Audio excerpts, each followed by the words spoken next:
محمد اقبال میگه زی قرآن پیش خود آینه آویز، دیگرگون گشته ای از خود بگریز. میگه ای مسلمان میگه قرآن رنگ آینه برای در پیش بکشا، چهره خود عمل تا حیات و زندگی تا در آینه قرآن تماشا کن. میگه ای مسلمان تا از قرآن رنگ بو نداری، از قرآن رنگ بو نداری. میگه از این مسلمانی بگریز، خود دیگرگون کن، تغییر بده. در جای دیگر خداوند میفرماید که لو انزلنا هذا القرآن على جبل لرأيته خاشعا متصدعا من خشية الله وتلك الامثال نضربها للناس لعلهم يتفكرون. رب العالمین میگه اگر قرآن من برای یک کوه نازل میکردم، اون کوه از ترس من پاره پاره و گرد و غبار میشید. و تلک الامثال، خداوند میگه من این چنین مثال میارم برای مردم تا اینکه در این قرآن تفکر کنن، فکر کنن، تا اینکه این قرآن در فکرشون بیارن که قرآن برای چی نازل شده است، برای کی نازل شده است، از قرآن چی کار باید کرد.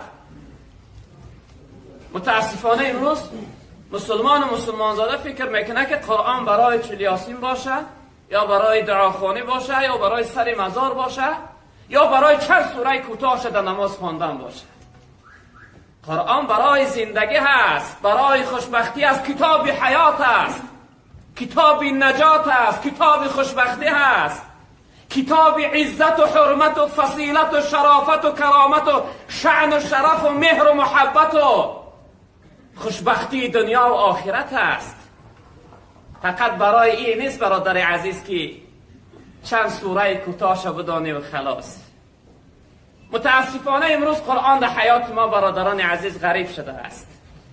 در اصل ما زندگیمو از روزی که از قرآن جدا شدیم، از قرآن دور شدیم، پریشان هستیم.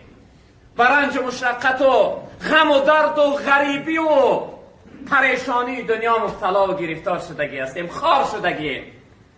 به تعبیر محمد اقبال میگه خار از محجوری قرآن شدی، از دوری قرآن میگه خار شده امت اسلام.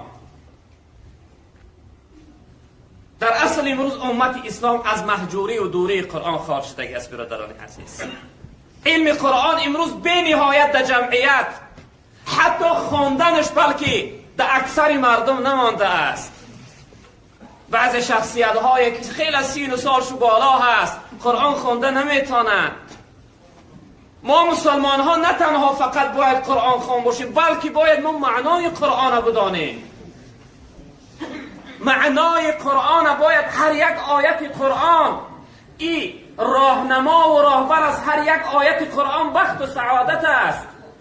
هر انسانی که یک آیت قرآن اگر معناش از خود کنه با او عمل کنه، انمو آیت قرآن و انسان با آرزو و مقصدش میرسانه، خوشبخت دنیا و آخرتش میگردانه. متاسفانه امروز علم قرآن در جمعیت کمی در کم مونده است برادران عزیز بزرگوار. باید که ما و شما برادران عزیز بزرگوار باید سستی و تنبلی نداشته باشیم، حرکت کنیم به سوی این کتاب، حرکت کنیم از علم ای بهره‌ور شویم، خبردار شویم. جناب پیغمبر صلی الله علیه وسلم در آخر لحظه های حیاتش شاید در سکرات بودن، به سوی اهل اصحاب گفتن ترکت فیکم شیئین، گفتن من از بین شما میروم، من جاوید و ابدی در بین شما راهنما و راهبر باقی نمیمانم، اما برای راهنمایی شما از خودم دو چیز باقی میگذارم. لن تضلوا ما تمسکتم بهما، گمراه نمیشوه، بدبخت خار نمیشوه هر شخصیتی که به این دو چیز چنگ بزنه. جناب پیغمبر گفتن هر کسی که بعد این دو چیز راهنما و راهبر بگیره خار و بدبخت و رسوای دنیا و آخرت نمیشوه. چنین دو چیز برادران عزیز؟ کتاب الله و سنت الرسول، کتاب الله و سنت های جناب پیغمبر صلی الله علیه و سلم. این دو چیز امروز در جمعیت ما خیلی کم یافت است برادران عزیز. علم قرآن، زنده کردن سنت های جناب پیغمبر. شخصیتی که امروز راه سنت و قرآن اختیار کنه، ابتدا یکم از نزدیکای خودش آزار میبینه، طعنه میشنه و سرزنش میشنه و به من ملا شده است، به من فلان شده است. جناب پیغمبر این دو چیزی قیمت برای ما راهنما و راهبر گذاشتگی است. امروز متاسفانه قرآن در خانه های ما غریب است. به تعبیری حضرت مولوی قرآن میگوید که من چی کردم با شما که خار و زارم کرده اید، من چی کردم با شما که خار و زارم کرده اید، پیش هر لامذهب به اعتبارم کرده اید، در میانی کوچه پرگرد و غبارم کرده اید. در قیامت از شما قرآن شکایت میکند. در اصل قرآن در قیامت از شخصیتی که حتی روایت داریم جناب پیغمبر گفت هر شخصیتی که قرآن خرید تلاوتش نکرد، در یک یعنی سمکه یا یک چیزی گرفت و در یک میخ یک بلندی کشالش کرد، در بالاش کرد و غبار ریخت، این قرآن در روز قیامت از این صاحبش در نزد خداوند شکایت میکرده است. گفته پروردگارا این شخصیت من در دنیا غریب کرد، در دنیا من بی حرمتی کرد، خار و زار کرد، من تلاوت نکرد. در اکثر خانه های امروز ما وقتی داخل میشویم نگاه میکنیم در یک بلندی قرآن ماندگی است. شاید که ماهش یکان شخصیت پیدا نشه که او را بکشایه و یک آیتش تلاوت کنه. از او گرد و غباری که در بالاش ریخته است فهمیده میشد که خیلی وقت خواندگی نیست. در اصل قرآن نه، ما خودمون غریب کردیم. از روزی که قرآن از خودمون رها کردیم، دور کردیم، ببینید که چقدر عذاب روحی و عذاب جسمانی میکشیم، چقدر درد و غم، مشقت و مصیبت، بی‌برکتی و قحطی در حیات ما پیدا شده است. به این خاطر برادران عزیز بزرگوار، ما و شما حرکت داشته باشیم که رو به قرآن بیاریم. رسول اکرم صلی الله علیه و سلم در حدیث مبارکش می فرمایند که خیرکم من تعلم القرآن و علمه، بهترین شما اون شخصیتی هست که قرآن تعلیم میگیرد و قرآن برای دیگرها تعلیم میدهد. بهترین شما شخصیتی هست که از علم قرآن خبردار است. بهترین شما اون شخصیتی هست که در جستجوی گفتار و علم قرآن است. آیا نمیخوای برادر عزیز که آن بهترین تو باشی؟